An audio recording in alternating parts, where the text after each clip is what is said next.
Teman-teman yang dirahmati Allah, pemuda hijrah ini kalau resminya usianya 1,5 tahun. Tapi kalau kegiatannya kurang lebih 2 tahun. Saya menamakan dengan istilah pemuda hijrah karena memang dari awal saya melihat bahwa dakwah di Indonesia ini cenderung agak kurang progresif, lebih stuck atau agak jalan di tempat, terutama untuk kalangan anak muda. Banyak dakwah-dakwah di Indonesia terjebak kepada event-event yang mungkin peserta dari event itu adalah orang-orang yang sebetulnya dari dulu juga sudah hijrah. Sehingga penambahan orang-orang yang kemudian jadi dapat hidayah, sadar dan kembali kepada Allah itu sedikit. Walaupun kegiatan-kegiatannya banyak. Kalau di Bandung itu ada beberapa masjid yang identik dengan kegiatan anak muda. Salah satunya Masjid Salman ITB. Kemudian ada Masjid Istiqomah. Terus ada lagi Masjid Al-Furqan UPI, kampus juga. Biasanya kalau Masjid Istiqomah bikin acara, itu yang datang adalah aktivis-aktivis dari Salman dan dari Al-Furqan. Nanti kalau Al-Furqan bikin acara, yang datang dari Salman dan Istiqomah. Kalau Salman bikin acara, yang datang dari Al-Furqan dan Istiqomah. Jadi muter di situ-situ aja. Saya menyebutnya dengan istilah minjem masa, minjem jamaah. Kenapa bisa seperti itu? Karena konsep dakwah anak muda yang selama ini dijalankan masih punya gap dengan lebih banyak anak-anak muda yang sebetulnya butuh dakwah. Anak-anak muda yang merindukan hidayah, cuman tidak tahu bagaimana cara mendapatkannya. Sehingga akhirnya kita dengan tim kecil yang berjumlah kurang lebih 5 orang membuat sebuah gerakan, bukan komunitas, bukan event organizer, tetapi sebuah gerakan anak muda yang kita beri nama Gerakan Pemuda Hijrah. Dan disingkat dengan shift yang ada di komputer itu pindah atau berubah. Dan kita mengambil segmen dakwah street culture, dakwah jalanan. Terutama anak-anak jalan yang kita nyebutnya dengan anak main, bukan anak gaul ya. Karena ada 2, anak muda mah kalau yang di luar aktivis, di luar anak-anak muda dai, ada anak main, ada anak gaul. Kalau anak gaul ini biasanya mainnya di mall. Anak gaul ini biasanya tadi seperti cerita Ustadz Rifki tadi, Abdullah, atau sebelumnya ada Mus'ab bin Umair. Ini anak-anak gaulnya para sahabat yang orang tuanya, keluarganya, pamannya orang-orang kaya. Biasanya mereka kalau buka internet itu nyari tentang stylenya para artis. Ini kalau anak gaul. Kalau anak main biasanya punya komunitas, anak motor, anak skateboard, anak musik. Bahkan kalau di Bandung paling besar itu adalah geng motor. Bisa dibilang mungkin geng motor terbesar di Indonesia itu beberapa diantaranya ada di Bandung. Seperti Briges, XTC, Moonrakers, GBR dan seterusnya. Dan klub motor juga sangat banyak. Ada klub Vespa, ada Harley, ada macam-macam. Dan ini semuanya anak muda yang kalau kita lihat KTP-nya adalah muslim. Dan mereka punya hak untuk bisa mendengar nasihat-nasihat agama yang baik. Sehingga ini menjadi tanggung jawab kita bersama. Saya jalan di antara anak-anak muda nih. Pertama saya jalan ke tempat-tempat wisata yang digandrungin sama anak muda. Saya ngelihat dengan rasa yang sangat sedih pas saya lihat banyak anak muda di sana yang bermalam di tenda-tenda, di sebuah tempat-tempat yang terpencil di hutan dan segala macam, berdua-duaan laki-laki dan perempuan. Dan kemungkinannya mereka belum halal. Dan itu banyak. Bahkan di beberapa kampus ketika disurvei, ternyata isi dari tong sampah di dalam kampus-kampus tertentu di Bandung yang paling banyak itu adalah alat yang biasanya dipakai untuk hal-hal yang kita tidak bayangkan. Ini artinya krisis yang terjadi kepada anak muda itu luar biasa. Mereka menjadi target dari narkoba, menjadi target dari seks bebas, menjadi target dari pornografi, dan yang lebih bahaya lagi menjadi target dari aliran-aliran sesat. Apakah itu Syiah, Ahmadiyah, bahkan dari dulu juga udah menjadi target dari sekuler liberal. Dan itu semuanya pasarnya adalah anak muda. Dan kalau kita melihat jumlah para sahabat yang pertama-tama masuk Islam, rata-rata anak muda, usia di bawah 30 tahun. Hanya beberapa orang saja yang usianya di bawah 40 tahun, tapi rata-rata di bawah 30 tahun. Sehingga kalau kita bicara tentang dakwah, maka sebetulnya kita bicara tentang anak muda. Kita bicara tentang kebangkitan, kita bicara tentang anak muda. Kita bicara tentang kehancuran pun, kita bicara tentang anak muda. Itulah yang memotivasi saya untuk buat sebuah gerakan anak muda yang segmennya langsung kepada street culture, mempelajari tentang dunia anak muda jalan, masuk ke komunitas-komunitas. Alhamdulillah dari situ sekarang kita bisa bersilaturahim, banyak berinteraksi dengan teman-teman dari geng motor, dari anak-anak tarung. Mungkin teman-teman ngelihat di Instagram saya ngeposting BFC, Bandung Fighting Club. Itu petarung-petarung di Bandung, Jawa Barat, dan sebagian mereka masih bekerja sebagai penjaga security-nya beer house. Mereka masih jagain beer house, klub-klub malam gitu, tempat clubbing. Dan walaupun demikian, alhamdulillah sebagian besar mereka sudah hijrah. Di sana ada ketuanya, alhamdulillah. Teman saya, teman istri saya juga namanya Edwin. Beliau juga seorang petarung yang berdakwah kepada anak-anak yang benar-benar preman luar biasa. Yang dulunya mungkin debt collector, preman, orang-orang yang main di narkoba, dunia malam, jadi pembunuh bayaran. Alhamdulillah mereka sebagian besarnya sudah hijrah. Sehingga ketika kemarin ngadain pertarungan tingkat internasional melawan 3 petarung luar negeri, 2 dari Filipina, 1 dari Amerika. Alhamdulillah 3 petarung kita menang dengan kemenangan KO di ronde pertama. Dan ketika menang, mereka yel-yelnya takbir. Ini aneh, ada ring tarung dengan yel-yel takbir. Biasanya kan yel-yelnya macam-macam, ini takbir, Allahu Akbar semuanya. Jadi kayak 212. Jadi ini ring 212. Takbir, kemudian bendera di samping ring itu ada bendera Palestina, kemudian ada kalimat hentikan kejahatan kemanusiaan untuk Rohingya, untuk Aleppo dan seterusnya. Jadi kampanye tentang nasib kaum muslimin di atas ring anak muda. Masya Allah. Dan begitu menang, mereka mengibarkan 2 bendera, bendera Indonesia dan bendera Palestina. Allahu Akbar.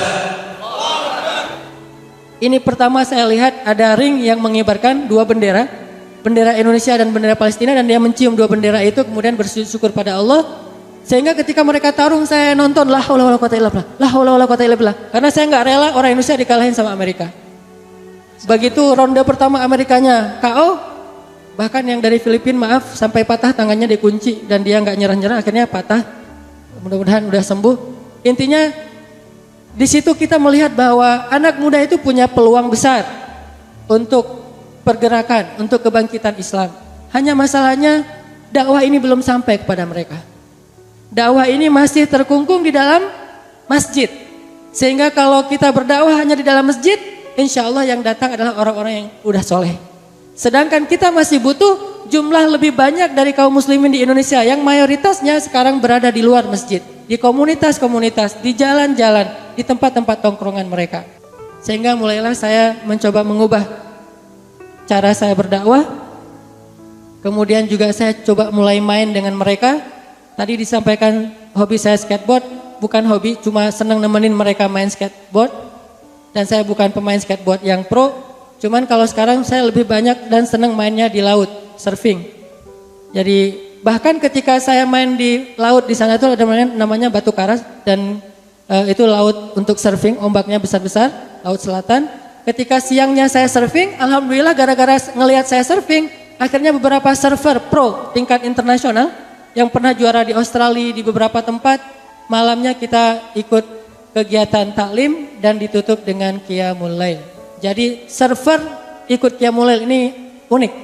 Oh, Masya Allah. Biasanya malam mereka ngeganja, malam ada jamur ya, ada jamur khusus yang bisa mirip dengan ganja atau minimal minum. Sama perempuan itu kegiatan malamnya para server. Kalau siangnya mereka paddling, malamnya mereka party. Sekarang siangnya paddling, malamnya mereka taklim dan ditutup dengan tahajud atau qiyamul lail. Ini ketika masuk ke dunia mereka. Walaupun saya nggak jago dalam surfing, tapi mau main aja. Main di ombak, kegulung diketawain, terus cari lagi ombak, terus main dengan anak skateboard, duduk di antara anak-anak musik. Bahkan alhamdulillah pilot project kita di Pemuda Hijrah itu adalah melakukan kegiatan Briges berzikir. Briges ini geng motor terbesar di Jawa Barat, bahkan di Indonesia. Dan alhamdulillah ketika kita mengadakan acara Briges berzikir, teman-teman Briges yang hadir itu kurang lebih sebanyak 5.000 anggota Briges. 2.000 mau masuk masjid, 3.000-nya nggak mau masuk. Ketika ditanya kenapa nggak masuk ke dalam, masih banyak ruang kosong, kata mereka, Ustadz, kami mah orang-orang kotor, masjid tempat suci, jadi kami pengen berzikir di luar aja. Lihat, iman. Masya Allah. Ini mungkin itu lebih Allah cintai daripada orang yang berada di dalam masjid dengan kebanggaannya terhadap amal-amalnya. Jadi ada potensi baik pada diri mereka. Ikut berzikir bersama Ustadz Arifin Ilham, bahkan sempat masuk TV juga, itu pilot projectnya Pemuda Hijrah. Dan setelah Briges berzikir ini sukses, alhamdulillah selang beberapa bulan mereka punya inisiatif sendiri untuk melakukan yang lebih besar. Bahkan mempersaudarakan 2 geng motor yang selama ini seperti Aus dan Khazraj. Sudah berperang lebih dari puluhan tahun. Asal ketemu kalau di sini ada anak Briges, terus lewat, terus di sini ada nongkrong anak XTC, itu bakalan digebukin sampai mati. Wilayah XTC nggak boleh lewat anak Briges, wilayah Briges nggak boleh lewat anak XTC. Bukankah kita sering dulu ngelihat kejadian geng motor tarung di jalan di TV-TV dan rata-rata terjadi di Jawa Barat atau di Bandung. Dan alhamdulillah sekarang Briges dan XTC sudah menjadi ikhwanan fillah. Allahu Akbar. Bahkan ketua-ketuanya alhamdulillah bikin acara berzikir bareng, pelukan, walaupun di bawah mungkin masih ada 1-2 kasus, tapi di atas alhamdulillah udah bersatu mengadakan acara geng motor berzikir lintas geng. Terakhir ketika ada musibah di Garut, gempa dan banjir, alhamdulillah anak-anak geng motor yang biasanya dulu terkenal dengan tarung atau tawuran, mereka sekarang mengadakan program sosial dan charity untuk membantu saudara-saudara di Garut dan bahkan sekarang ada yang ke Aceh. Ini perubahan hijrah masyarakat. Sehingga saya memaknai dakwah sebagaimana yang saya belajar ketika di Mesir dulu adalah dakwah itu adalah sistem perubahan di masyarakat. Itulah inti dari dakwah. Ketika kita melihat dakwah hanya taklim, berarti kita melihat dakwah dalam lingkup parsial, tidak menyeluruh. Dan taklim hanyalah sebuah instrumen kecil dalam dakwah, bukan satu-satunya. Sehingga dakwah yang sebenarnya adalah ketika kita bisa langsung menyentuh market-market dakwah kita dan melakukan perubahan-perubahan yang sifatnya konkret di dalam masyarakat, terutama anak muda. Alhamdulillah, saya tadi banyak mendengar dan belajar dari Ustadz Rifki yang melakukan dakwah di Kediri yang luar biasa dengan adanya mungkin teman-teman berani berhijrah, kemudian ada soft, kemudian ada tadi sayap dakwah, organizer dan seterusnya. Mudah-mudahan ini akan menjadi mercusuar dakwah di Jawa Timur dan mudah-mudahan juga akan menjadi salah satu inspirasi dakwah anak muda di seluruh Indonesia. Amin, amin ya rabbal alamin. Teman-teman yang dirahmati Allah, saya pengen sharing beberapa contoh kisah hijrah di dalam pengalaman saya berhijrah. Pertama adalah kisah hijrah, kalau saya mah taklim selalu ngelihat orang-orang baru, newbie. Jadi kalau dalam taklim saya ngelihat yang datang adalah para aktivis, saya ada rasa bersalah. Bersalahnya apa? Oh berarti dakwah saya belum kena kepada anak main. Sehingga saya gunakan bahasa mereka, saya gunakan style mereka, saya gunakan analogi-analogi mereka. Sampai yang datang itu adalah orang-orang yang selama ini masih sangat gerah ke masjid tapi merasa nyaman sekarang. Tatoan tapi nangis ketika sholat. Tatoannya penuh tuh, kalau dia buka baju tuh penuh tatoan. Ada anak drifter yang balapan. Sampai pernah ada adegan di masjid kita tuh namanya Masjid Al-Latif, markasnya Pemuda Hijrah. Ada 2 anak pemuda hijrah yang masbuk sholat isya. Udah selesai kita sholat, mereka baru datang karena mungkin ada kegiatan. Yang satu anak metal, bajunya tuh metal banget, tatoan, rambutnya panjang. Yang satu lagi anak pembalap, dengan bajunya baju balap, jeans gitu ya, yang bawahnya sobek-sobek. Datang sholat berdua di masjid. Karena mereka masbuk dan hanya tinggal berdua, akhirnya Mereka bingung nih siapa yang bakal jadi imam. Dua-duanya juga baru hijrah. Hafalannya Al-Fatihah, Al-Ikhlas. Masih mending. Oh masih mending. Masih mending itu. Ada yang hafalannya Al-Baqarah ya? Iya. Alif Lam Mim maksudnya. Artinya mereka dorong-dorongan, kamu aja gitu. Sampai akhirnya karena nggak ada dua-duanya yang mau jadi imam, mereka pun memutuskan dengan cara sweet. Di dalam masjid, siapa yang bakal jadi imam? Sampai 3, siapa yang duluan menang sampai 3 berarti dia makmum, yang kalah jadi imam. Sweet. Dan kita ngelihat dari luar masjid, Masya Allah, ini pemandangan yang baru nih. Orang baru hijrah, terus ada improvisasi dalam ibadah. Namanya juga orang hijrah ya, improvnya luar biasa. Tapi saya ngelihat semangatnya, sweet. Akhirnya, jadi nggak mendahulukan yang paling akra'uhum, yang paling paham agama. Karena sama semuanya. Akhirnya ini ada fikih baru nih. Kalau nggak ketemu akra'uhum, paham agama, akhirnya sweet. Siapa yang menang dia yang jadi makmum. Ternyata anak metal yang jadi imam dan anak drifter yang jadi makmum. Dan sholatnya luar biasa. Walaupun sholatnya cuma baca Al-Ikhlas, tapi saya melihat air matanya mengalir di pipi mereka. Hanya Al-Ikhlas mengalirkan air mata. Kita udah baca Al-Baqarah, ngalir air mata karena kelamaan bacaannya. Nah, ini kapan rukuknya ini? Saya pernah sholat di Mesir, satu malam tarawih cuma 11 rakaat, tetapi satu malam itu 15 juz. Masya Allah. Dan saya cuma sekali saya sholat di situ. Itu juga karena saya nggak tahu 15 juz. Diajak sama syekh saya namanya Syekh Thorik Faris, beliau guru saya dalam belajar Al-Quran. Beliau bilang, Hanan, yuk ikut saya, ada tarawih bagus nih, kan saya senang mencari imam-imam yang bacaannya powerful. Oh ya udah Syekh, saya ikut. Nggak ngasih tahu kalau 15 juz. Pas salat rakaat pertama Alif Lam Mim, oh Al-Baqarah standar lah. Paling juga satu kali salat tarawih itu 1 juz, 11 rakaat. Ternyata udah setengah juz, ini belum ruku-ruku, mulai saya curiga. Wah ini setengah juz nggak ada tanda-tanda ruku, imamnya masih semangat ini. Sampai masuk saya qulus sufaha belum ruku, akhirnya sampai akhir Al-Baqarah baru Allahu Akbar. Saya mengatakan dalam hati, ini cuma 2 rakaat saja, setelah itu saya pulang. Tapi rakaat kedua Ali Imran. Saya pikir rakaat kedua mungkin dia udah capek, paling juga Al-Ikhlas atau apa. Ini Ali Imran jadi hampir 4 juz dalam 2 rakaat saja.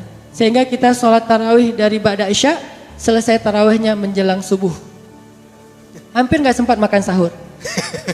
Dan kedepannya Syekh saya ngajak lagi, saya bilang saya pilih yang dekat-dekat saja. Itu satu-satunya masjid di Mesir yang tarawihnya 15 juz, yang lain rata-rata 1 juz. Cuma ini masjid para hufaz dan mereka khatam sebulan 15 kali. Dan setelah istirahat setiap 4 rakaat kita istirahat, saya nanya kepada seorang jamaah sebelah saya, kakek-kakek gitu. Kakek belajar di Al-Azhar? Kata beliau, enggak, saya enggak pernah kuliah. Oh, kakek ngerti ayat yang dibaca? Enggak semuanya juga, walaupun orang Arab juga enggak semuanya ngerti Al-Quran. Karena bahasa Al-Quran ini jauh lebih tinggi daripada bahasa Arab. Apalagi kalau enggak pernah belajar agama. Kakek hafal Quran? Enggak. Kakek baru pertama ini ikut tarawih kayak gini.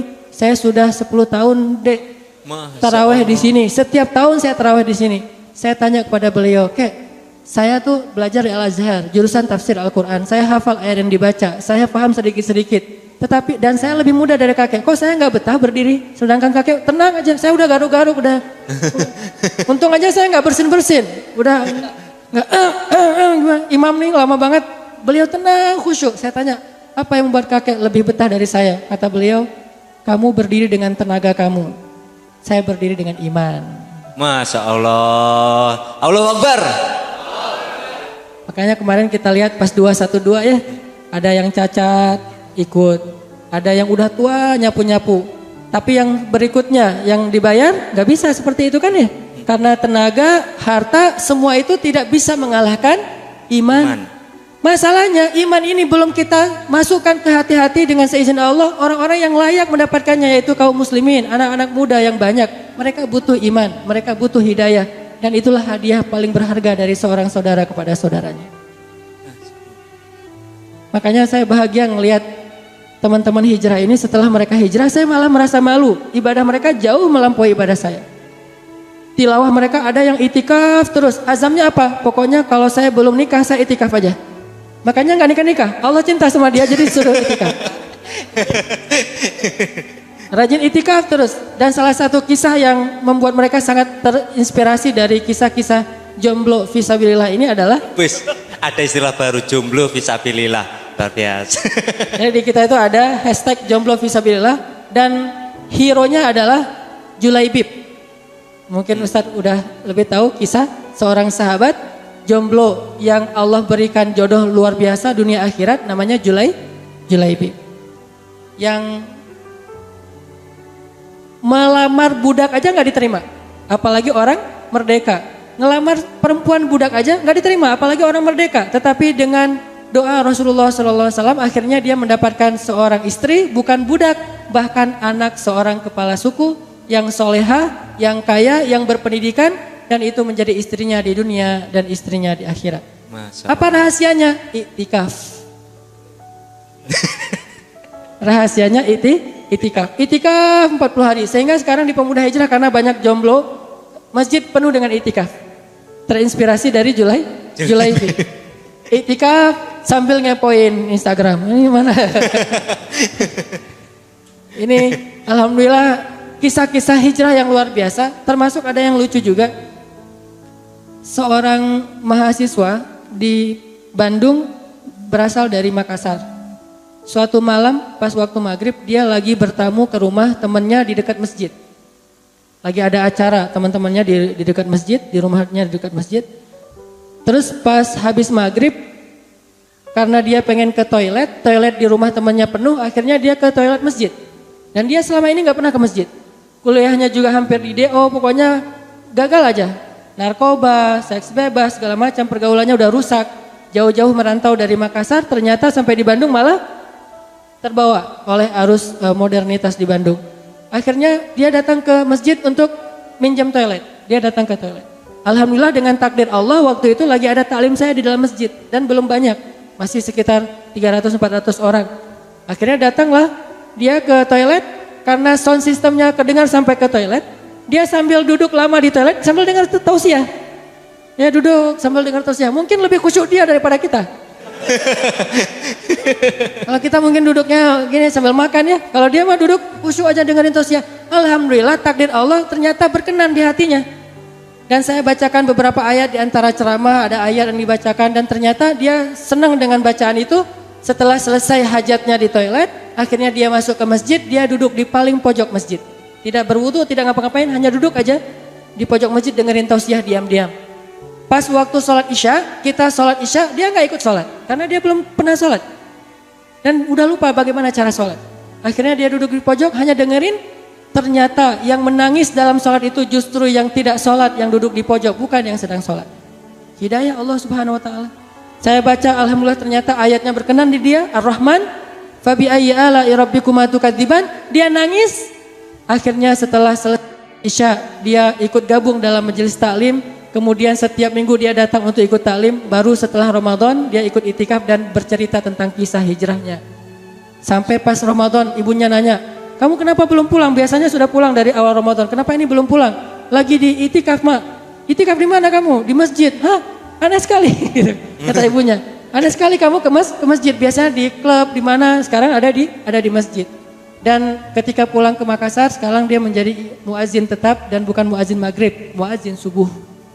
Yang tadinya nggak pernah ke masjid, sekarang menjadi muazin subuh. Kita tidak tahu jalan hidayah seseorang. Lakukan saja, dakwah saja, mungkin di masjid, mungkin di luar masjid, mungkin taklim, mungkin sebuah event di luar. Intinya, kita tidak tahu Allah yang menentukan hidayah itu. Sampai Nabi aja pernah kaget gara-gara ada orang yang tiba-tiba datang kepada Nabi dan minta diajarkan Islam, masuk Islam. Padahal dia orang yang menurut Nabi itu agak susah untuk dapat hidayah. Dia Abu Zar Al-Ghifari, orang Ghifar. Orang Ghifar ini orang yang wataknya keras dan pengelana. Dan kalau udah masuk Islam pasti gak akan jauh dari watak keras mereka. Dan ternyata Abu Zar benar, begitu masuk Islam dia langsung dakwah di jalan-jalan, lalu digebukin rame-rame, besok dakwah lagi digebukin lagi, sampai Nabi suruh dia pulang supaya tidak digebukin lagi. Orang kayak gitu bisa dapat hidayah. Nabi juga geleng-geleng kepala dan mengatakan, Allah yahdi man yasha. Allah itu memberi petunjuk kepada siapa yang dia kehendaki. Terus ada lagi kisah hijrah seorang teman anak geng motor. Ikut acara Briges Berzikir tadi. Setelah ikut acara Briges Berzikir, selang 5 bulan kemudian kita dapat berita dia meninggal dunia. Meninggal dunia karena ditembak sama polisi, ternyata dia buron, punya kasus masa lalu pembunuhan, dan selama ini dia nggak ketahuan sama polisi. Pas habis hijrah justru ketahuan, ketemu sama polisi, dikejar, dia lari, ditembak 3 tembakan, kena di dadanya dan dia meninggal di tempat. Lalu saya langsung teringat kisah seorang pembunuh yang membunuh 100 orang, 99 plus 1. Dan ketika dia berhijrah, belum beramal banyak, baru mau belajar, tapi dengan takdir Allah dia meninggal di tengah jalan kan ya. Ini mirip dengan kisah anak Briges tadi, yang belum belajar banyak tentang Islam. Mungkin baru sholatnya juga belum benar. Tetapi mudah-mudahan husnuzon kita, Allah Subhanahu Wa Taala mengampuni dosa dia. Dan kita tidak tahu betapa banyak orang yang seperti itu. Sehingga Nabi mengatakan, seandainya Allah memberikan hidayah kepada seseorang lewat kamu, itu lebih baik daripada humurin ni'am, semua nikmat di dunia. Lebih baik daripada nikmat di dunia. Kalau ada satu orang yang dapat hidayah melalui kamu. Makanya teman-teman, saya pengen menyemangati teman-teman untuk dakwah, terutama dakwah hijrah.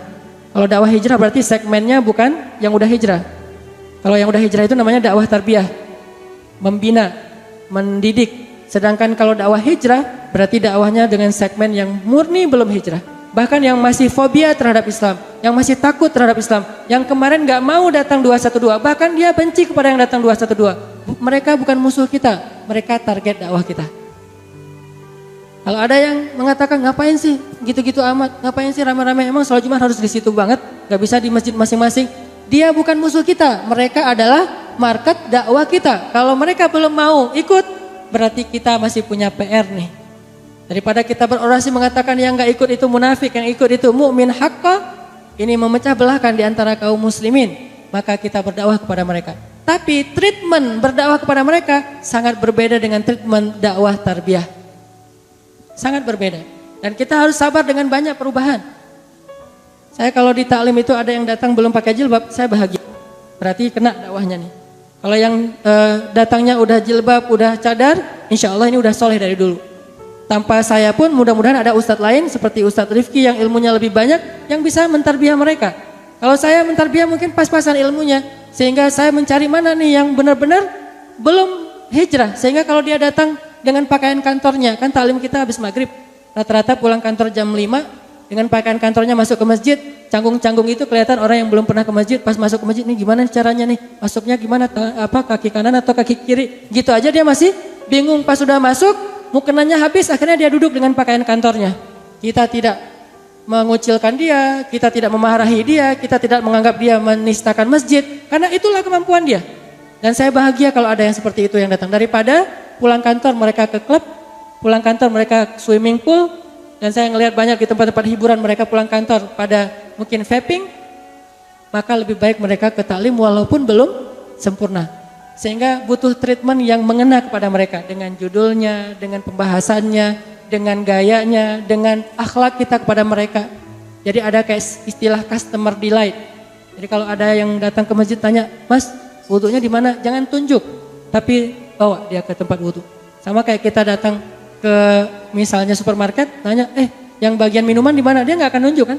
Dia pasti akan nganterin. Ini Pak. Maka harusnya masjid lebih baik daripada supermarket, daripada kafe, daripada hotel. Customer delight-nya harus jauh lebih sopan. Ketika ada yang nanya, tempat wudhunya ikhwan di mana ya? Oh ya, mangga saya anterin. Diantarkan, bukan di sana, sebelah sana, dan segala macam. Kalau ada yang salah masuk dimarahin. Bahkan ada seorang anak muda yang datang ke masjid, sholat, dan celananya sobek-sobek, dimarahi sama jamaah tetap masjid. Kamu sholat tapi nggak menjaga adab, nggak ada akhlaknya, nggak pakai sarung segala macam. Kemudian dia mengatakan, "Pak, saya sudah capek hidup dimarah-marahin di jalan. Saya pengen cari ketenangan di dalam masjid. Saya kira bisa tenang. Ternyata kalau kayak gini juga, mending saya balik lagi ke jalan." Ini kisah hijrah orang-orang yang baru mengenal Islam. Walaupun KTP-nya dari kecil sudah Islam. Sehingga ada seorang teman saya, anak skateboard. Ini skateboarder. Kalau teman-teman di sini banyak yang skateboard, ini skateboarder internasional. Namanya Pevi Permana. Dia sering juara. Kalau sekarang ada 2 orang, satu di Bali, satu di Bandung yang sering juara internasional. Pevi ini hijrah bareng dengan istrinya berdua. Istrinya belum berhijab, dia juga minum terus, bahkan beberapa kali dibacok karena tarung di jalan. Ketika awal-awal hijrah, istrinya nanya ke saya, Ustadz, saya mau ikut taklim, tapi saya belum mau pakai jilbab, boleh nggak? Saya bilang, boleh, bukan boleh nggak pakai jilbab ya, maksud saya boleh ikut taklim, walaupun belum pakai jilbab. Di masjid tapi Ustadz, nggak apa-apa. Dia datang ke masjid. Pas datang ke masjid, melihat semuanya pada berhijab kan nggak enak sendiri tuh. Akhirnya dia minta mukena, bagian bawah doang tapi masih kelihatan rambut. Jadi setengah dia pakai mukena. Pakai mukena di bawah, yang atasnya masih santai gitu. Jadi kayak nongkrong, kayak lagi nonton apa, saya jadi kayak perform apa gitu ya. Nonton, oh gitu. Dan setelah beberapa kali datang, akhirnya mulai berubah. Dari tadi hanya memakai mukena bagian bawah, sekarang sudah memakai mukena utuh. Tapi pas taklim saja, begitu keluar masjid dia buka. Biasa lagi. Lama-kelamaan mulai senang dengan taklim. Mulailah dia explore, nyari beberapa taklim yang lain selain taklim saya, dan setiap taklim jadinya dia harus pakai mukena. Dan dia akhirnya gara-gara malas pakai mukena dari masjid, dia bawa jilbab, dia taruh di dalam tas. Pas masuk masjid dia pakai jilbab, keluar masjid dia buka. Dan karena setiap hari dia ikut taklim, akhirnya setiap hari dia pakai jilbab. Awalnya dia bilang gerah, gatal-gatal segala macam, tapi lama-lama alhamdulillah, udah kadung juga, udah pakai jilbab terus setiap hari, udah aja sekalian gak usah dibuka. Akhirnya pakai jilbab dan tidak pernah lagi buka. Walaupun mungkin dalam bahasa fikihnya belum terlalu syar'i, tapi sudah menutup aurat. Bertahap. Dan inilah kisah-kisah hijrah. Mereka mencari Islam, cuman mungkin jalan menuju Islam itu sering terlihat ada gap gitu. Atau sering ada forbidden, seolah-olah yang begini gak boleh masuk. Yang udah soleh-soleh saja yang masuk. Bukankah Islam itu untuk orang yang ingin membersihkan diri? Bukan untuk yang bersih?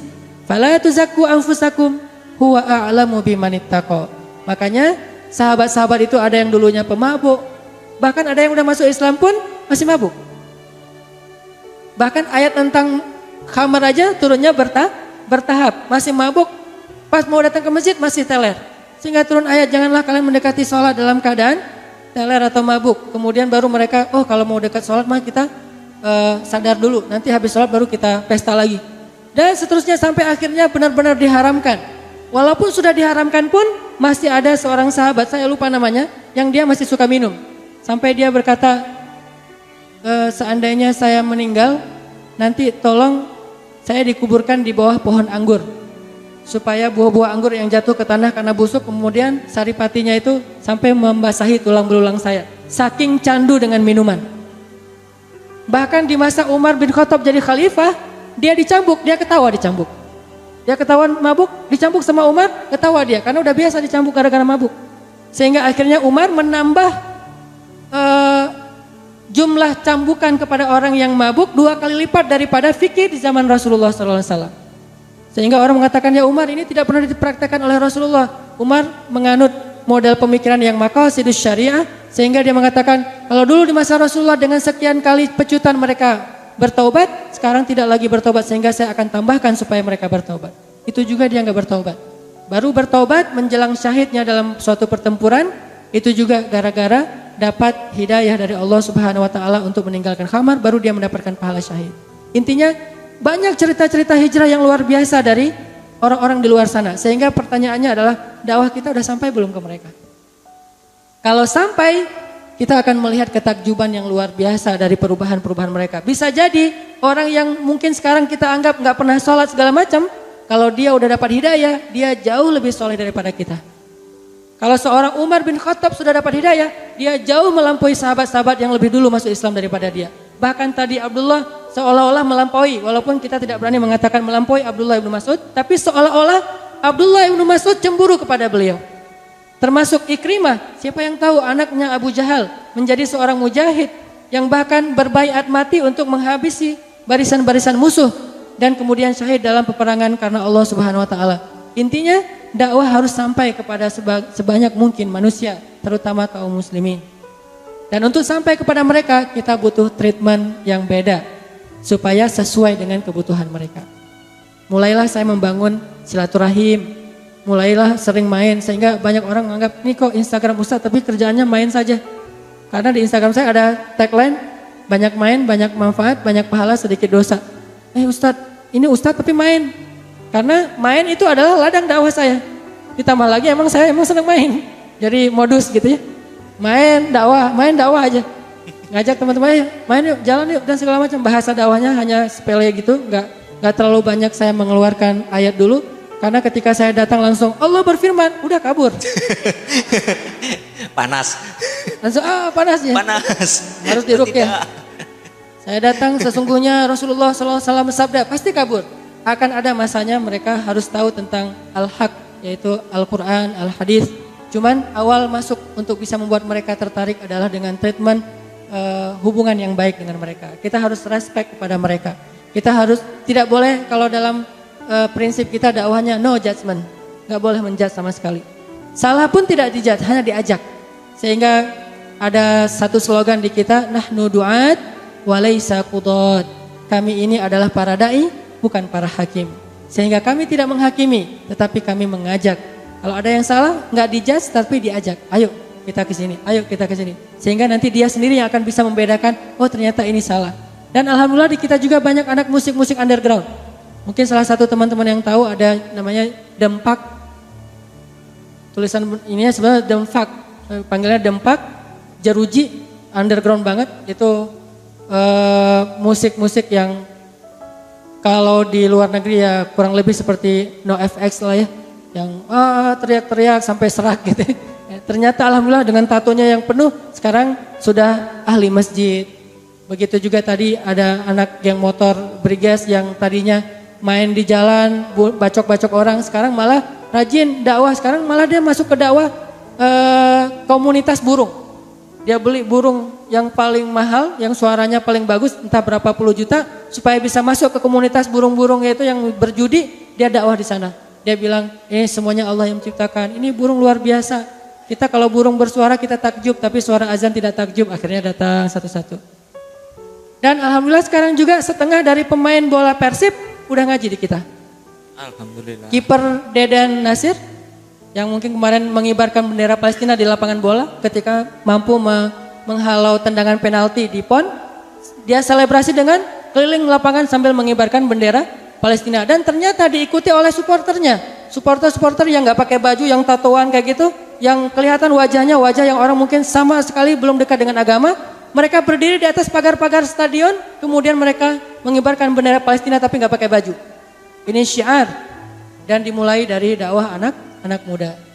Alhamdulillah pengalaman di mereka itu membuat saya merasa tahu diri bahwa mungkin sebagian mereka jalan hidayahnya adalah lewat dakwah kita. Tetapi setelah mereka dapat hidayah, saya merasa diri saya tidak ada apa-apanya dibandingkan ibadah mereka. Percepatannya tuh luar biasa.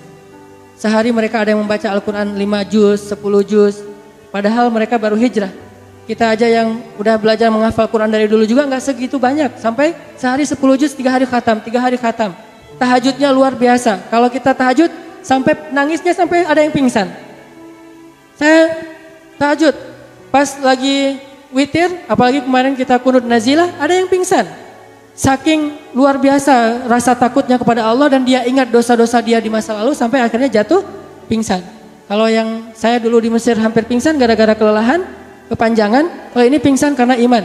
Seperti Umar membaca Al-Quran ayat-ayat tentang neraka, kemudian kakinya bergetar dan tidak kuat lagi berdiri. Ini sangat banyak hal-hal yang menakjubkan kepada mereka yang sudah berhijrah kalau dakwah sampai kepada mereka. Makanya saya mengajak teman-teman soft, SDO dan teman-teman anak muda Kediri, ayo kita mulai memperluas sayap dakwah kita. Dari tadi antar masjid ke masjid, sekarang antar gang ke gang, antar jalan ke jalan, antar komunitas ke komunitas.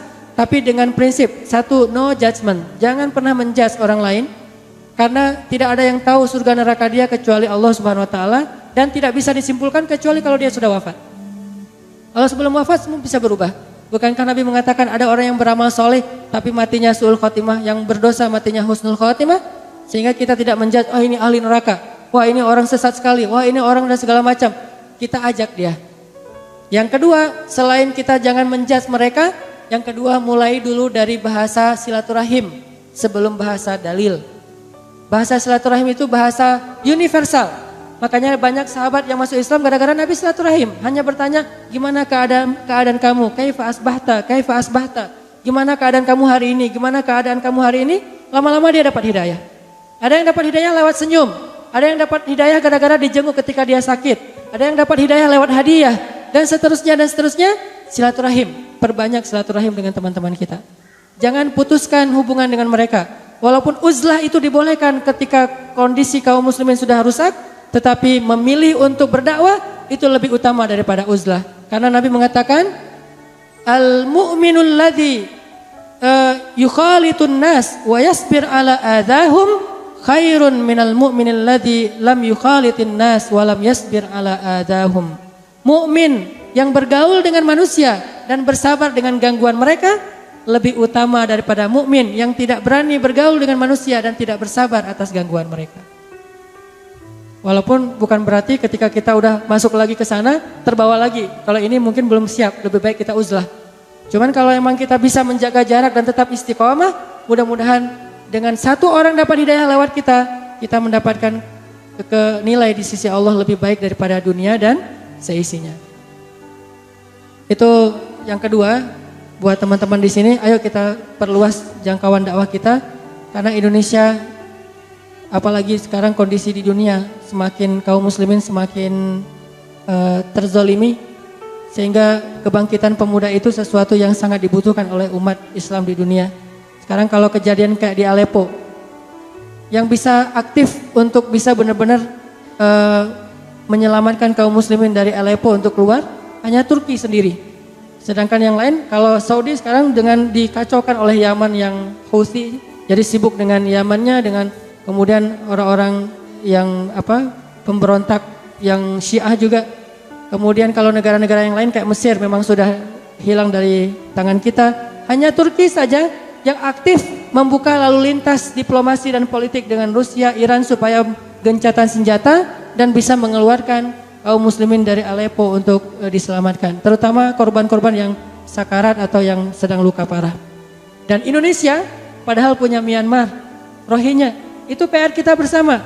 Bagaimana kita disebut seorang muslim, ada muslim yang lain terjajah tapi kita masih bisa bersenang-senang. Di mana iman kita? Bagaimana kita mempertanggungjawabkannya di hadapan Allah Subhanahu wa taala? Maka untuk itulah kebangkitan anak muda menjadi kebutuhan paling besar bagi negara Islam di Indonesia ini. Dan itu tugas kita bersama. Ayo kita bikin program-program yang lebih kreatif, lebih luas jangkauannya dengan selera sensenya anak-anak main. Bukan hanya kita yang sudah hijrah. Dengan demikian mudah-mudahan Kediri bangkit, Jawa Timur bangkit, Jawa Tengah, Jawa Barat. Kalau Pulau Jawa bangkit, insya Allah Indonesia bangkit. Amin, amin ya rabbal alamin. Itu saja yang mungkin saya bisa sharing dalam kesempatan ini. Mohon maaf, bukan ceramah, hanya berbagi semangat dan pengalaman. Mudah-mudahan teman-teman jadi lebih tersemangati dan bisa melanjutkannya dalam bentuk kerja-kerja konkret. Barakallahu li walakum. Jazakallah khairan katsir, luar biasa pengalaman-pengalaman yang jadi kita kemudian ada wawasan tambahan, termasuk itu PR kita buat kajian soft, ngaji kita, kenduri cinta, alir. Kemudian kajiannya Ustadz Rifki juga. Bagi yang pengen dapat door prize, nanti panitia sudah menyiapkan. Saya buka sesi pertanyaan. Dua dulu, dua ikhwan, dua akhwat.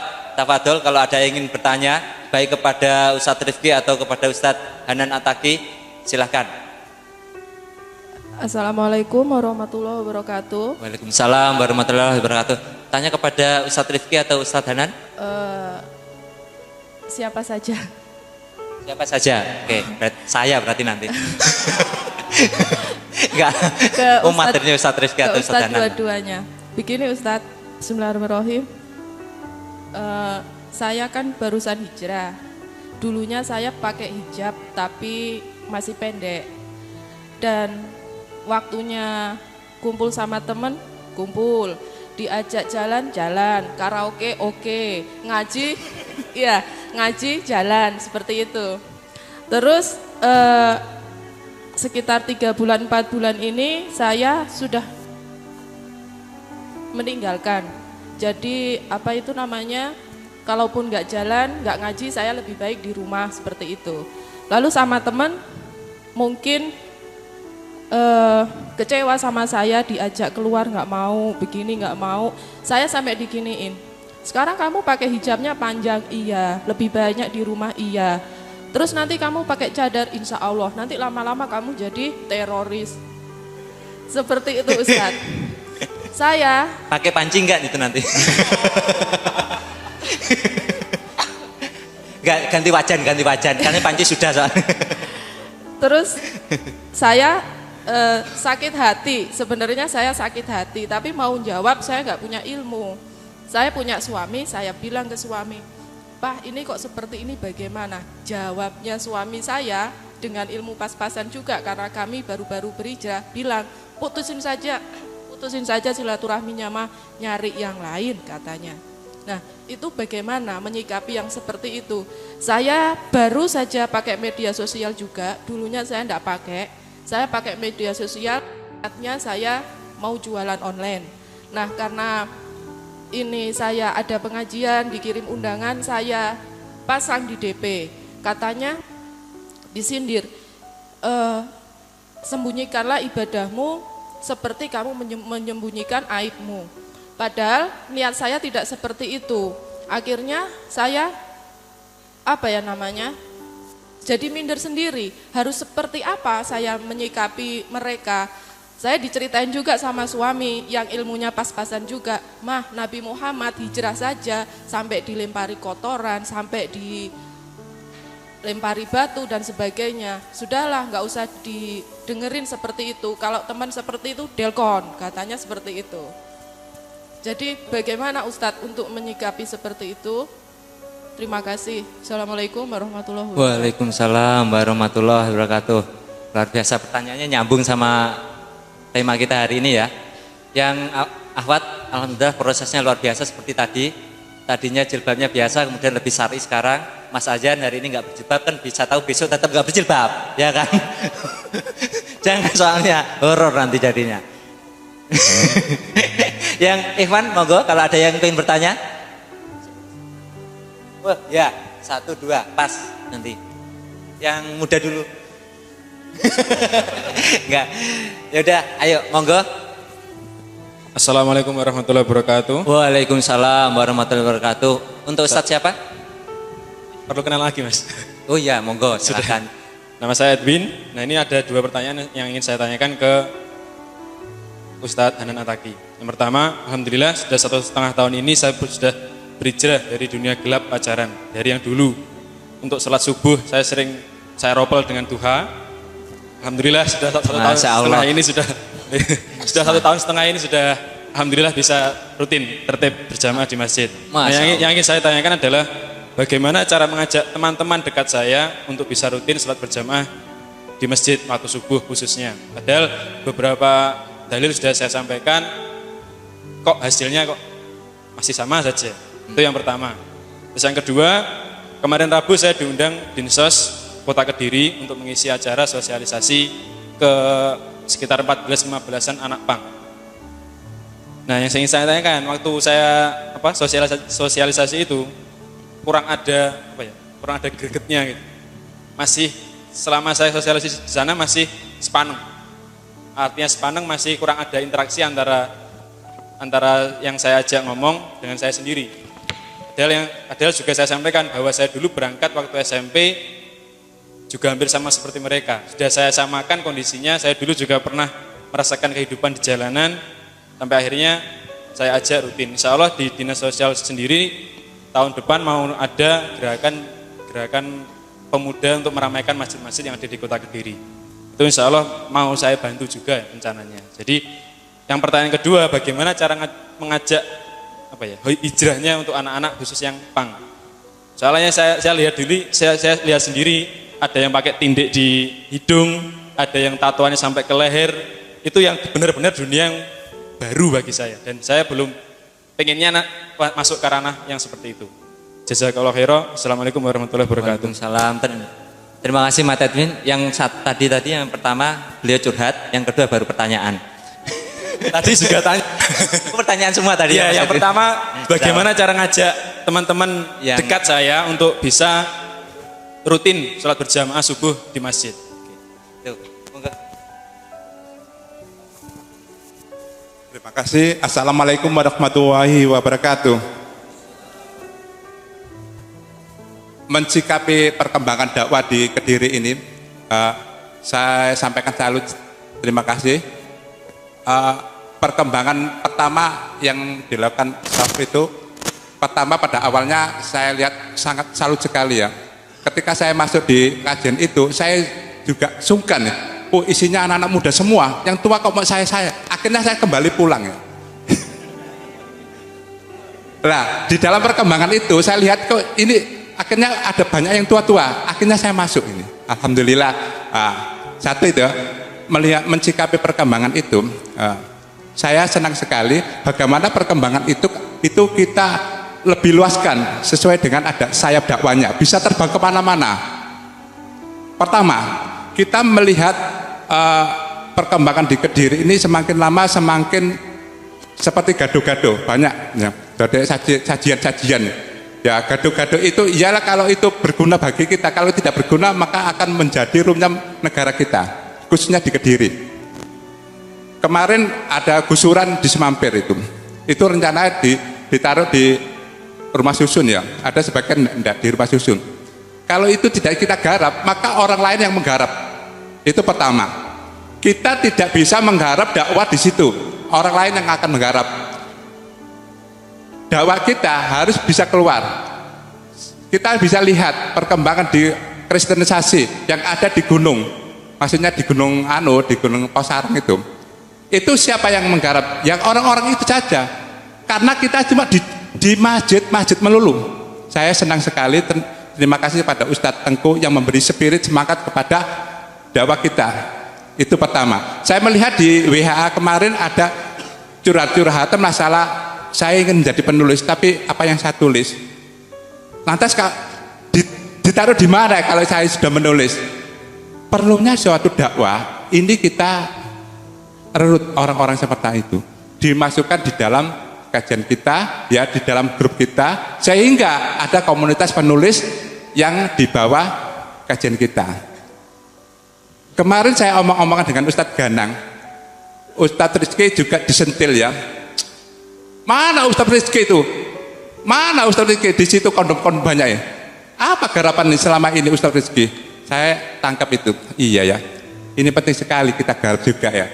Nah, kemarin saya ingin ngomong dengan Ustadz Rizky, berhubung saya ada acara di Pare, akhirnya saya tidak jadi. Ini mungkin nanti saya lanjutkan omong-omongan. Ada waktu nanti 1 jam. Itu terima kasih ya. Pertanyaannya sekarang, tolong di follow up, dimasukkan dalam acara agenda yang kita garap selama ini. Terima kasih.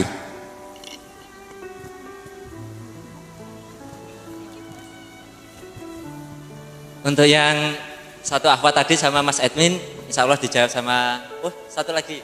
Oke. Banyak ternyata.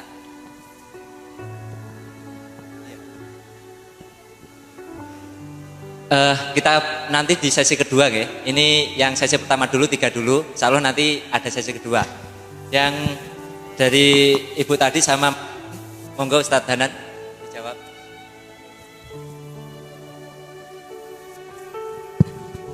Pak Suprapno, terima kasih, usulannya luar biasa. Saya jawab yang pertama dulu ya, tapi saya tidak jawab semuanya karena kalau berkaitan mengenai teknik dakwahnya itu insya Allah kita serahkan kepada Ustadz Hanan At-Taqi. Saya menjelaskan sedikit mengenai kamu ibadah kok dipamerin gitu.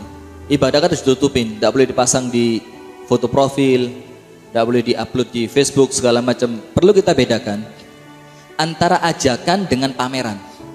Kita perlu membedakan mana kita mengajak, mana kita mau pamer, mau kita tunjukkan.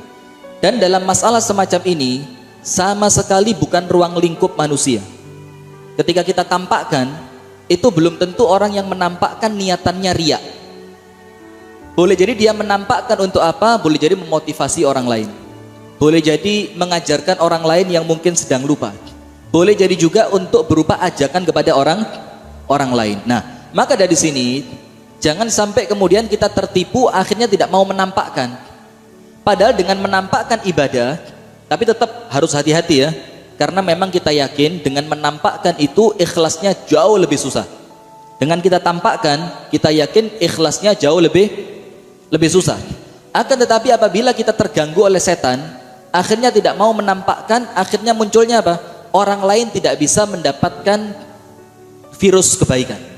Jadi virus kebaikannya tidak akan nyebar kepada orang lain. Maka hati-hati, tetap bismillah. Walaupun Anda dibilang, ibadah kok pamer. Daripada saya pamer maksiat, ini ibadah kok ditampakkan.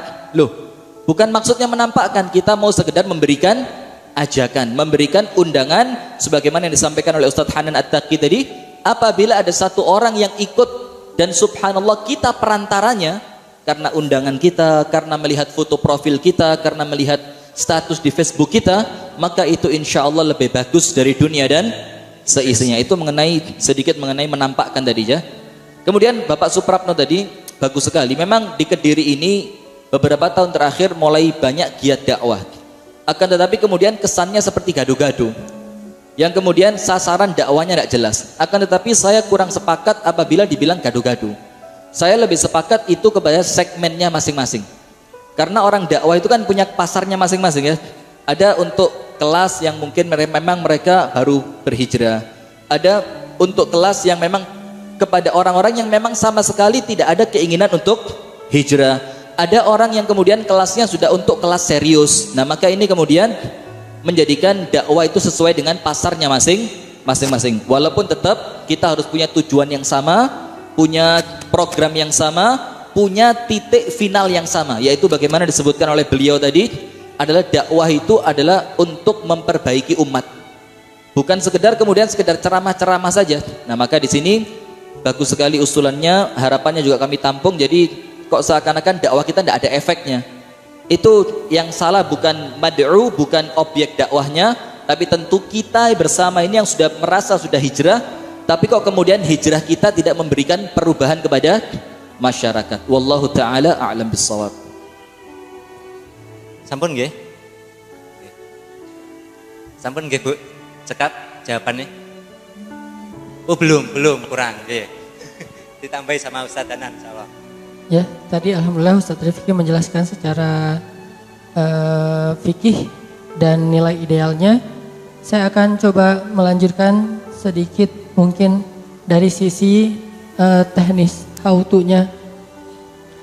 Pertanyaan tentang bagaimana sikap kita terhadap teman-teman kita yang sinis. Ini singkatannya, saya singkat ya. Gimana sikap kita terhadap teman-teman kita yang terkesan sinis sekali dengan perubahan kita dan kayak terganggu, padahal kita nggak pernah ganggu mereka, tapi mereka sendiri yang kayak kebakaran jenggot jadi terganggu. Banyak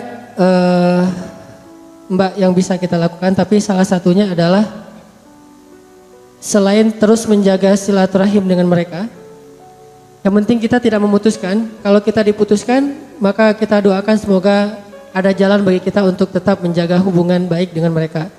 Ada satu hal yang penting untuk kita tunggu, yaitu momentum. Jadi kalau kita punya teman yang anti terhadap kita gara-gara perubahan hijrah pada diri kita tunggu aja momentum yang tepat, kita datang sebelum orang lain datang. Kita berbuat baik kepada dia sebelum orang lain berbuat baik kepada dia. Dan momentum itu akan sering muncul dalam kehidupan seseorang. Salah satunya misalnya ketika nauzubillah dia butuh pertolongan. Ada musibah, sakit, segala macam. Ketika dia dalam kondisi seperti itu, kita adalah harusnya menjadi orang yang pertama datang dan menolong dia. Kalau kita nggak bisa menolong dia dengan memberikan dia pinjaman, uang misalnya atau materi, kita bisa memediasikan kepada orang yang mungkin punya kelebihan harta untuk menolong dia. Sehingga ketika seorang dai, seorang muslim, orang yang sudah berhijrah, lebih dulu dalam kebaikan, maka insya Allah semua tuduhan-tuduhan dia selama ini dia akan membantahnya sendiri. Sebagaimana ada seorang laki-laki yang ingin sekali membunuh Nabi, tapi suatu saat kemudian dia masuk Islam, dia katakan, dulu engkau wahai Rasulullah orang yang paling saya benci, sekarang engkau adalah orang yang paling saya cintai. Momentum. Dan walaupun momentum itu kita tidak tahu kapan waktunya, selain menunggu momentum itu muncul, kita tetap menjaga hubungan yang baik dengan beliau, walaupun tidak harus ikut-ikutan atau terlibat dalam hal-hal yang menurut kita tidak baik. Jadi salah satunya adalah dengan cara menunggu momentum. Kemudian pertanyaan Mas tadi tentang sebetulnya sama ya, gimana mengajak ke masjid dan gimana mengajak hijrah. Kalau teknis, salah satu pengalaman saya di masjid, kalau untuk anak muda, kita harus mengusahakan gimana caranya masjid kita ini yotable. Masjid kita ini masjid yang akrab dengan selera anak muda. Salah satunya kita sedang merancang dekor masjid itu yang instable. Jadi orang datang ke masjid itu bisa selfie. Karena masjidnya instable. Artinya bukan ornamen yang terlalu terkesan, oh ini Arabian style misalnya, enggak. Dia instable, pas wah lucu ya. Dan itu enggak butuh biaya besar untuk bisa membuat sedikit dekor. Salah satu gimmick di masjid itu ada unsur instable-nya, layak di selfie-in, kemudian nanti di situ ada fasilitas buat anak muda, wifi gratis. Tetap dengan ada rule yang harus dijaga karena di masjid. Kemudian ada kopi dan cemilan gratis. Sehingga anak-anak muda nongkrong di teras masjid itu sambil nge-wifi. Kemudian juga ada kopi gratis dan dia nyaman di masjid. Mudah-mudahan dengan demikian dia semakin dekat ke masjid. Dan sekarang alhamdulillah di Bandung kita sedang membuat sebuah youth space. Youth space itu space ruang bermain buat anak muda tapi adanya di dekat masjid. Kita akan bikin spot yang banyak. Masjid ini basket, masjid ini skateboard, masjid ini BMX, masjid ini parkour. Setiap permainan anak muda itu ada di dekat masjid. Dan tidak dilarang untuk melakukan perlombaan di dekat masjid. Kayak kemarin kita mengadakan acara fasting and riding. Jadi kita bikin acara event pas Ramadan itu ngabuburit dengan komunitas Vespa, skateboard, BMX, dan mural. Jadi kita bikin acaranya kontes skate di depan masjid sama BMX. Ada yang bertanya, ada gitu dalil bolehnya kontes skate atau lomba BMX di depan masjid? Ada dalil Bukhari. Walaupun bahasanya bukan skate, tetapi di dalam Sahih Bukhari ada sebuah judul hadis, bolehnya menamakan masjid dengan nama suatu suku atau kabilah. Bolehnya menamakan nama masjid dengan nama suku atau kabilah. Kayak misalnya Masjid Agung Kediri. Walaupun tidak ada namanya, misalnya ada nama apa? Kayak di Aceh namanya Masjid Baitur Rahman. Tapi diganti menjadi Masjid Aceh, itu boleh. Ternyata di dalam hadis itu bukan hanya ada pelajaran tentang nama masjid. Tetapi hadisnya Nabi pernah mengadakan acara lomba mengendarai onta dari satu tempat ke tempat yang lain. Ternyata finishnya itu di Masjid Kabilah Fulan. Finishnya di Masjid Kabilah Fulan. Artinya lombanya itu dari satu tempat sampai ke masjid. Startnya di tengah padang pasir, finishnya di masjid. Dan itu di depan masjid. Bayangin aja suasana finish. Kan beda dengan suasana start. Selama itu sesuatu yang tidak berlebihan dan tidak mengganggu ibadah, tidak mengganggu masyarakat. Akhirnya kita adakan kontes skate di depan masjid pas Ramadan menjelang ngabuburit. Begitu anak-anak skate selesai kontesnya, finalnya kita bikin setelah taraweh. Sengaja kita bikin finalnya setelah taraweh. Sehingga mereka terpaksa ikut buka puasa taraweh di masjid gara-gara nunggu final dan finalnya itu para seleb-selebnya skate. Akhirnya pas salat tarawih mereka khusyuk mendengar bacaan Al-Quran. Saya ngimamin, kemudian ceramahnya mengenai dunia anak muda, hadis-hadis kisah-kisah sahabat yang masih muda seperti Ibnu Abbas, Muaz bin Jabal dan seterusnya. Alhamdulillah dari situ beberapa nabi-nabinya skate akhirnya hijrah. Jadi bikin masjid yang youthable. Satu. Kedua, yang mengisi masjid juga saya kira perlu ada sedikit tadi hijrah budaya, hijrah konsep dakwah. Usahakan kita punya banyak kader anak-anak muda yang bacaan Al-Qurannya itu bagus. Alhamdulillah dengan ada pesantren tahfiz kayak gini akan jadi solusi konkret kelak. Anak muda dengan salah satu mungkin teman-teman yang tahu Muzammil Hasbalah. Ini salah satu pemuda hijrah yang sengaja kita panggungkan untuk marketnya anak-anak muda. Yang hafal Al-Quran, lulus ITB, kemudian kita dandanin dia nggak boleh pakai pakaian biasa, dia pakainya baju flanel, jeans, koplok, tapi dia ngimamin sholat dan bacaannya baik. Udah pernah ke sini? Taki Malik, nah itu satu geng, ada Taki Malik, Muzammil sama Ibrahim Quran. Kalau Ibrahim anak parkur, Muzammil anak ITB. Nah ini tiga-tiganya, terutama Taki Malik, Ibrahim Quran sama Muzammil kita dandanin, pakai jeans, pakai baju flanel, pakai koplok, tapi ngimamin ternyata hafiz dan bacaannya tuh luar biasa. Sehingga anak-anak muda merasa bahwa sholat di masjid itu ternyata ini dengan market yang luas ya. Kalau market kita mah udah nggak butuh yang gitu-gitu.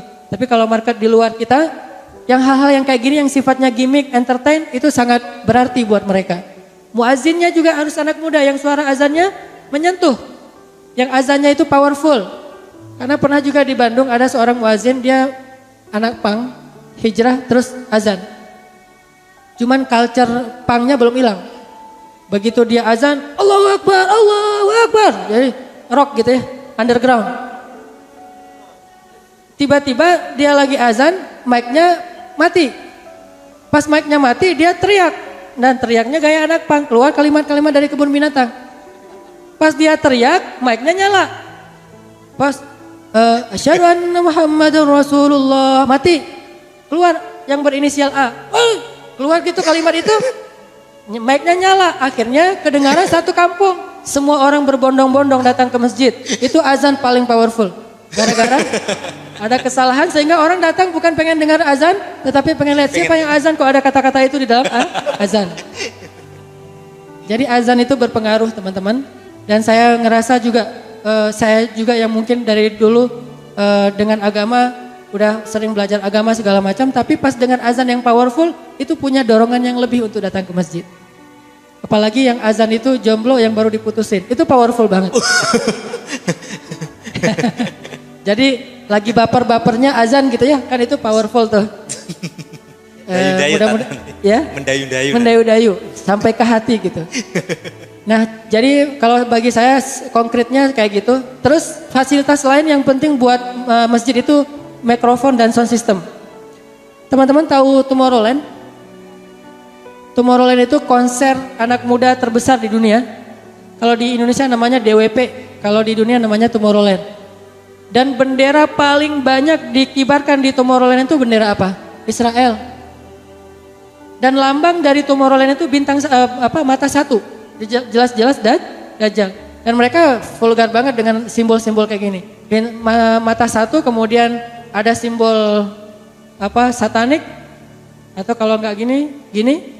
Kemudian bendera Israel tuh berkibar di setiap penjuru Tomorrowland. Dan dia eventnya tuh mengundang DJ kelas dunia. Kemudian konsernya tuh siang malam selama 3 hari berturut-turut itikaf di situ. Soundnya luar biasa sehingga ketika DJ-nya masuk langsung nge-perform, itu larut semuanya, hilang akal semuanya kayak orang kesurupan. Tomorrowland bisa bikin kayak gitu, harusnya masjid lebih dari itu. Minimal selevel lah sama DWP, kalau nggak bisa selevel dengan Tomorrowland. Sehingga ketika imam ngimamin itu kayak Masjidil Haram gitu. Alhamdulillahi Rabbil Alamin. Suaranya tuh terdengar kayak seolah-olah dari langit karena sound systemnya bagus. Dan alhamdulillah sekarang yang saya tahu di Indonesia ada sebuah gerakan sound system masjid. Ini anak-anak yang dulunya IO yang suka main sound system sekarang hijrah dan mereka pengen menyumbangkan keahlian mereka di bidang sound system. Mereka perbaiki gratis wakaf sound system ke masjid-masjid yang sound systemnya jelek. Seolah-olah masjid ini nggak layak gitu untuk dinikmati oleh anak muda. Hanya layak untuk dinikmati oleh orang-orang tua yang mungkin nggak terlalu berpengaruh dengan sound system. Anak muda entertain penting. Makanya salah satu hal yang masuk dalam sifat anak muda itu entertain, love, dan pekerjaan. Makanya entertain ini harus jadi salah satu pertimbangan kita. Masjid harus youthable. Youthable itu berarti ada fasilitas anak muda, instable, kemudian juga cukup nyaman buat mereka nongkrong. Imamnya anak muda, muazinnya anak muda, sound systemnya seperti sound system konser. Mudah-mudahan dengan demikian ini kalau sifatnya gerakan ya, tapi kalau secara personal ada lagi nanti mungkin treatment khusus buat personal touch. Sedikit tambahan, personal touch, cara ngajak teman kita yang belum hijrah ke taklim. Mungkin bukan ke sholat dulu, ke taklim dulu. Karena kalau ke sholat itu kesadaran, kalau ke taklim bisa agak dikondisikan. Ada teman saya ngajak temennya ke taklim gini caranya. Dia bilang ke temannya yang gak pernah ikut taklim, dia bilang, itu ada taklim bagus. Cuma saya mah kalau sendiri gak nyaman, kamu temenin saya dong. Saya gak berani kalau sendiri. Minta ditemenin, bukan ngajak untuk taklim. Ini no judgment. Jadi dia bukan ngajak, kamu ikut taklim supaya kamu paham Islam. Bukan, temenin saya dong ke taklim. Saya kalau sendiri mah canggung, gak berani. Kamu yang temenin. Akhirnya ya udah, gua temenin. Habis itu kita jalan ya. Ya, akhirnya ikut taklim. Habis taklim gak jadi jalan karena dia sadar. Dan alhamdulillah dia udah ini ke saya dulu, Ustadz nanti saya bawa teman baru, tolong materi ini dibahas. Akhirnya saya bahas materi-materi tentang taubat, ayat-ayatnya, hadis-hadisnya, disentuh hatinya. Mas setelah itu, udahlah saya nggak pulang, kamu aja pulang, ngapain? Mau itikaf. Wah, pertama datang ke taklim itikaf. Mungkin bisa dengan cara-cara yang smooth kayak gitu. Jangan sampai terkesan kita menggurui dia, tapi terkesan kita teman sama dia, sama-sama lagi pengen belajar. Ini hal-hal yang teknis yang saya alami selama ini.